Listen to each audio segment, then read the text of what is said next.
tomboko lahy sy tomboko vavy.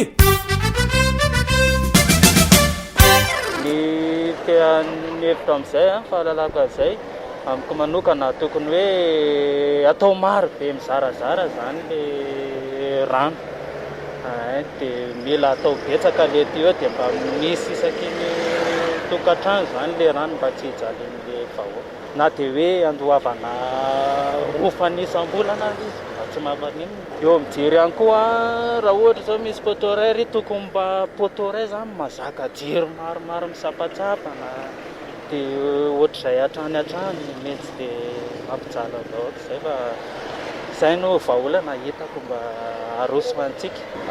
Raha namiko manokana zao ny vahaolana hoe mety mifandraika amin'izay dia hoe mety ny famoronana foto-drafitr'asa hoe mahakasika ny rano zao ohatra resaka barasy ny jiro ohatr'izany.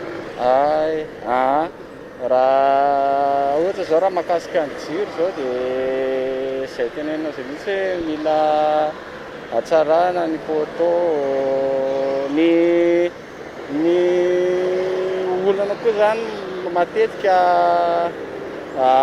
tsy mahenika an'le zavatra ilain'ny le mpanjifa zany ny inona moa le herinaratra izay tamintsika dia eo amin'izay zao mila hoe hatsarana ihany koa zany. Tsy hitako ity zany efa voajanahary mihitsy efa le toetrandro mihitsy tsy tokony andorindoro ala zany nne mila soloina ny teo anjiramamba efa tranainy ndray zany mba avoaizina amin'izay jiro dia le stasy tena efa enjany nefa ny vidin-jiro tsy miena zany ny fanatsaran'ny kalitao ampiasainy zany mba tsaratsarany amin'ny mpanjifa. Olo-pirenena be dia be na afaka vahaolana raisina fanajana ny tontolo iainana zao voalohany indrindra mba tsy mananona ny toetrandro tsy mikorotana zany dia lasa ritra rano dia manaraka izany finansena angamba ny jirama finansena bebe kokoa.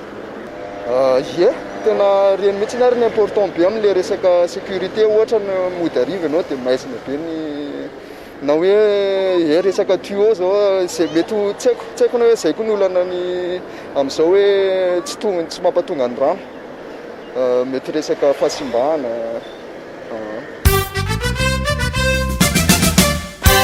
Saotra tomboko lahy, saotra tomboko vavy.